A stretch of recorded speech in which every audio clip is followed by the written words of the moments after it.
লাইসোজোমের structure তাদের type পড়ার পরে যে কোশ্চেনটা সবার প্রথম আমাদের মাথায় আসে যে ফাংশন কি, লাইসোজোমের কাজ কি সেলের মধ্যে।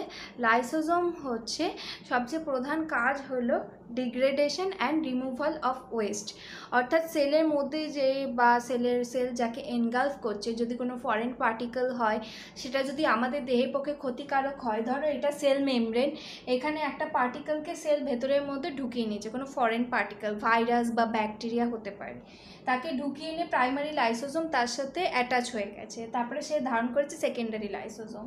তারপরে সে কী করবে, মেমব্রেনের সাথে টার্সিয়ারি অবস্থায় গিয়ে মেমব্রেনের বাইরে গিয়ে সেই ডেব্রিসগুলোকে আউট করে দেবে। যেমন আমাদের WBC এর ক্ষেত্রে অনেক লাইসোজোম থাকে, সে কী করে আমাদের ফাইটে সাহায্য করে।